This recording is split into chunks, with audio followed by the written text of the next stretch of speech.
Okay, there are a few episodes I thought I had ready to go, but for some reason or other, they didn't feel completed. As you, our regular listeners, know, I hold off releasing an episode if I feel it's not up to my as well as your caliber of our previous episodes. Then, I'll maybe release it after doing more research and work on them. But this is the first time I've encountered 2 stories in a row that I felt weren't ready for prime time. So I apologize for not having recent episodes. Now, for Halloween 2022, I decided to share with you something from my investigations outside of Hawaii. And this honestly was one of the episodes I was planning to release for our Patreon members. As you, our regular listeners, may have figured out by now, my paranormal experiences and investigations are not just limited to Hawaii, but extend to mainland America and Europe. This week's story is about the popular supernatural being, the Skinwalker, and it's based off my investigations, which includes first-hand collected testimony. It should be noted I deliberately changed details for our story to protect the individuals involved. Now, the Skinwalkers are known by different names, some of which loosely translate to on 4 legs. Possibly one of the more intriguing parts of the Skinwalkers is while researching them, my team and I discovered not only do the Skinwalkers' details vary between indigenous tribes, but for the first time in my decades of paranormal investigations, some recorded knowledge contradicted with my investigation. This could be because many are afraid of talking about Skinwalkers. What is known about Skinwalkers is that they are an individual skilled in dark magic. They have the ability to transform into an animal, possibly by wearing the respective animal skin, antlers, or skull. While in animal form, it is unknown if the Skinwalker retains their ability to perform magic or what humans or animal senses carry over to their other form. Skinwalkers have been responsible for kidnappings, sickness, and murders. How to stop or kill a Skinwalker is unknown, but it is believed a weapon dipped in white ash might affect them. There's also a theory that knowing a Skinwalker's true name could stop them. While I, like many girls, grow up hearing the term pretty to describe us, my youngest sister was the definition of beautiful. She won the genetic pool jackpot. Everything about her, her features, how she smiled, was perfection.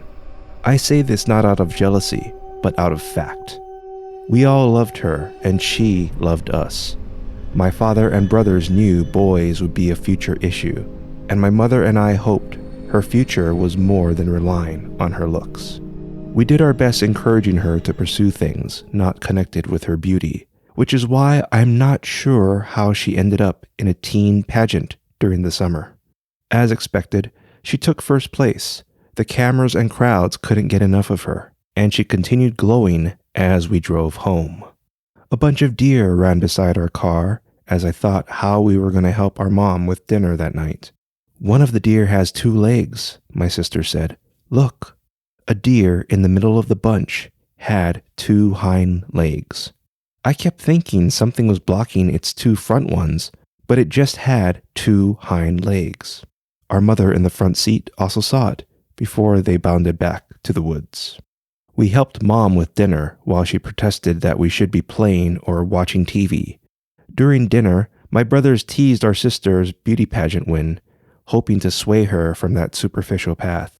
That night, I couldn't sleep. Mom and Dad stirred in their room. My brothers kept going into the kitchen for water or going to the bathroom. I shared the room with my sister.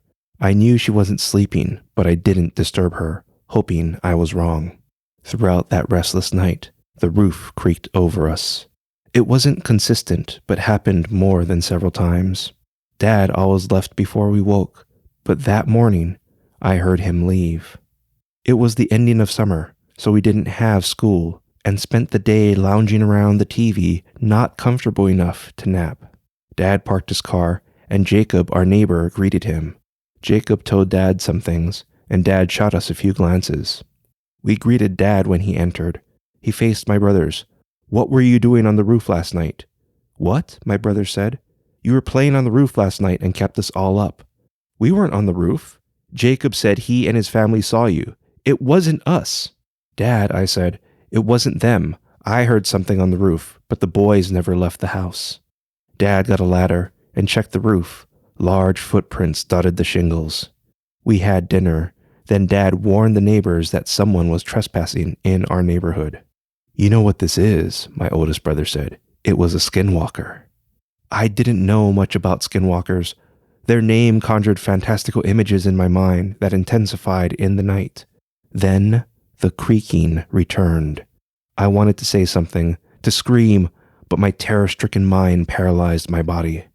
The next day, my sister was sick. Her health deteriorated as the day went on. When Dad came home, Jacob greeted him again. Both came up to the house.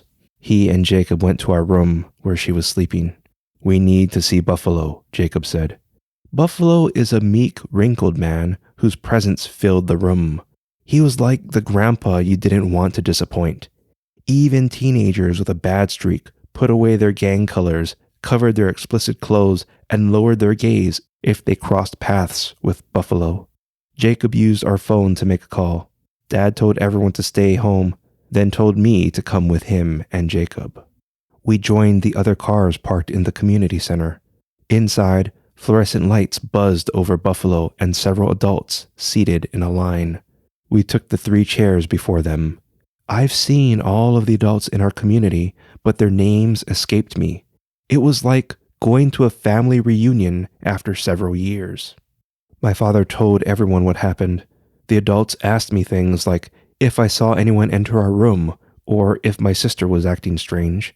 No, and my sister has been acting like herself. A woman mentioned something about calling someone named Perched Raven.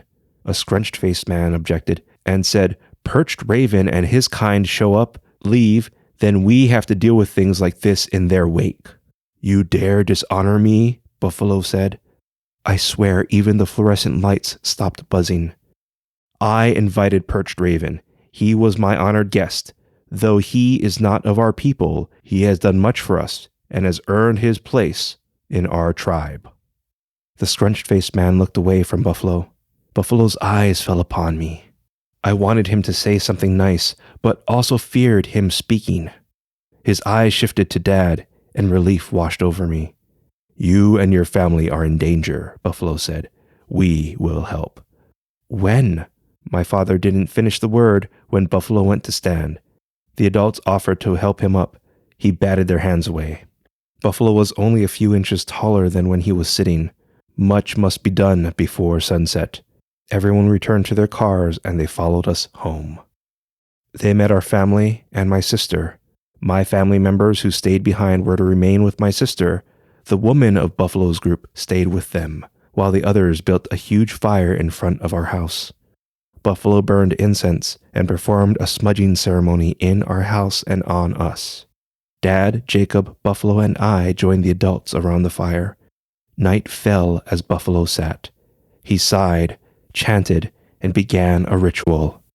I couldn't remember the last time we had a fire. I tried making out the stars from the firelight, then noticed a figure over my shoulder. Thinking it was the woman joining us, I moved towards my dad to make space. The fire crackled. Buffalo and the adults were facing me. Embarrassment burned my cheeks. Then I realized they were looking past me at the figure. The figure was a shadow beyond our property. Buffalo's words were drowned out by the captivating being. Then the area brightened, like the moon emerging from a cloud, and the figure was gone. Our front door opened. The woman approached and told us my sister's fever broke. The adults mumbled. My dad relaxed, and Buffalo continued chanting. Another smudging ceremony was performed around our property and house, and I never saw that figure again.